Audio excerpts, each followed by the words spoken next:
আসসালামু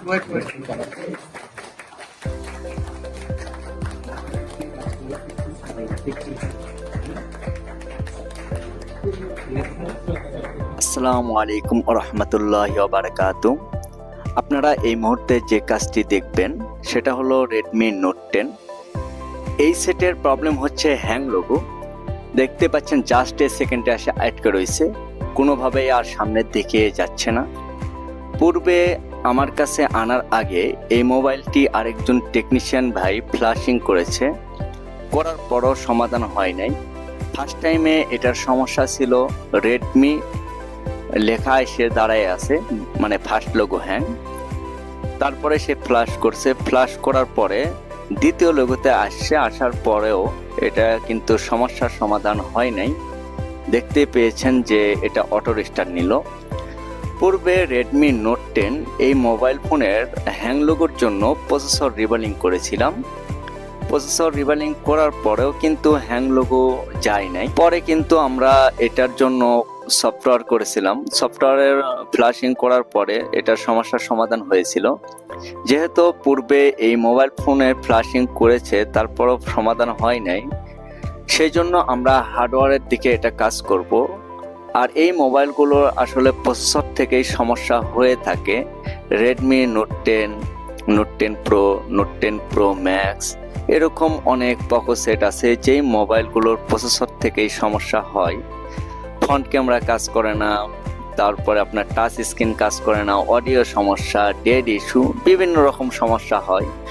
প্রতিটি সমস্যা আমাদের যে স্টুডেন্টগুলো আছে তাদেরকে দেখানো হয় কিভাবে কাজগুলো করতে হয়, কিভাবে রোগ নির্ণয় করতে হয়, কিভাবে আপনি একটা প্রসেসর রিবালিং করবেন বা কেন প্রসেসর রিবালিং করবেন, এই প্রতিটা বিষয় তাদেরকে শেখানো হয়। যদি কখনো মাদারবোর্ড থেকে লাইন উঠে যায় সেই লাইনগুলো কিভাবে অ্যাক্টিভ করতে হয়, এই সব কিছু বিষয় স্টুডেন্টদেরকে শেখানো হয়। প্রতিটা স্টুডেন্টই ভালোভাবে কাজের দিকে মনোযোগী হয়ে থাকে। আমাদের এখানেও অধিকাংশ স্টুডেন্টই সাকসেসফুল হয় যারা এই কাজগুলো আমাদের এখান থেকে শিখে বিভিন্ন জায়গায় কাজ করতেছে, কর্মস্থলে যাচ্ছে। এখন আপনারা দেখতে পাচ্ছেন যে প্রসেসরের ভিতরে যে গামগুলো আছে এই গামগুলো আমি সুন্দরভাবে ক্লিনিং করলাম এবং স্টুডেন্টদেরকেও দেখাইতেছি কিভাবে ক্লিনিং করতে হয় সব কিছু মিলাইয়া। তারপরে আমরা এটার প্রসেসর রিবালিং করার পরে পাওয়ার সেন্স চেক করব। যদি পাওয়ার সেন্সটা ওকে থাকে তারপরে আমরা প্রসেসরটি অ্যাক্টিভ করব। এখন আমরা রিবালিং এর জন্য যে পেস্টটা ইউজ করলাম এটা হলো মেকানিক কোম্পানির একটি পেস্ট। এই পেস্টটি অনেক ভালো মানের পেস্ট, খুব সুন্দরভাবে রিবালিং হয়। আমরা চেষ্টা করি কাস্টমারের প্রতিটা কাজ ভালোভাবে করার জন্য, কাস্টমারের যেন কোনো রকমের কোনো ক্ষতি না হয়, পরিপূর্ণ যেন হয়। খুব যত্ন সহকারে কাজগুলো করার চেষ্টা করি। কোনো সেটই যেন আমাদের কাছ থেকে বিফল হয়ে না যায় বা আমাদের ত্রুটির কারণে কোনো সমস্যা যেন না হয়, এই জিনিসগুলো আমাদের ভাবতে হয়। কারণ কাস্টমারের মোবাইলগুলো আমাদের কাছে অনেক গুরুত্বপূর্ণ, তাদের একটা আমানত। তারা বিশ্বাস করে আমাদের কাছে মোবাইলগুলো সার্ভিসিংয়ের জন্য নিয়ে আসে। আর আমরাও খুব সুন্দর করে কাজগুলো করার চেষ্টা করি যেন একটা কাস্টমারের মোবাইল ভালোভাবে সব কিছু ঠিকঠাক থাকে। প্রসেসর রিবালিং করার পরও অনেক সময় অনেক রকম সমস্যা দেখা যায় যে অনেক মোবাইলে বেশি হিট হয়ে যাচ্ছে বা ওভার হিট হচ্ছে। এখন আমরা আইসিটি রিবালিং করলাম, রিবালিং করার পরে পেস্ট দিলাম। পেস্ট দেওয়ার পরে আমরা মাদারবোর্ডের সাথে আইসিটি সুন্দরভাবে অ্যাক্টিভ করতেছি। অ্যাক্টিভ করার পরে আমরা এটার পাওয়ার সেন্স চেক করব। যদি পাওয়ার সেন্স ঠিকঠাক থাকে তাহলে মোবাইল ফোনটা আশা করি অন হয়ে যাবে।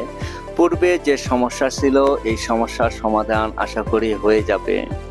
তবে আপনাদেরকে আমি বলি, প্রসেসর রিবালিং করার পরে আপনারা যেভাবে আইসিটি লাগাবেন, আইসি লাগানোর আগে আপনাদের হিট আগে নির্ধারণ করে নিতে হবে। আমি যে হট এয়ার গান ব্যবহার করতেছি এটা হলো কুইকের হট এয়ার গান। এই হট এয়ার গানে আমি হিট রাখছি 290, অনেকে 300, 350, 400 রাখতে পারে। কিন্তু যত কম হিটে আমরা আইসির কাজগুলো করব তত বেশি ভালো হবে।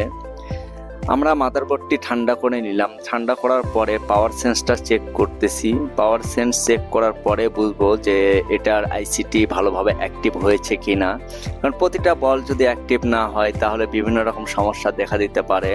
দেখলাম যে পাওয়ার রিডিং একদম 100 ওকে আছে। এখন আমি ডিসপ্লের সাথে লাগাইয়ে তারপরে আমি পাওয়ার সাপ্লাই ফোনটা অন করতেছি। অন করে দেখি যে এটার চার্জ নাই। যেহেতু এটার চার্জ নাই, চার্জিং ইনপুট করলাম, করার পরে ফোনটা অন করব। ফোন অন করার চেষ্টা করতেছি। ফোন অন হয়ে গেছে, রেডমি লেখা চলে আসছে, মোবাইল ফোনটা অন হচ্ছে, প্রসেসিং করতেছে। আপনারা দেখতে থাকেন। MIUI লেখা চলে আসছে, দ্বিতীয় লোগো চলে আসছে। দেখা যাক। এই তৃতীয় লোগো এখানেই কিন্তু আটকে ছিল, এখন কিন্তু আর আটকে নাই, সফলভাবে কিন্তু কাজটি হয়ে গেছে। এইভাবে যদি ধৈর্য ধরে কাজগুলো করা হয় খুব ভালো লাগে। স্টুডেন্টগুলোও খুব খুশি, আনন্দিত কাজগুলো দেখে। তারাও এরকম কাজ শিখতে চায়, তারা অনেক দূর দূরান্ত থেকে আসছে।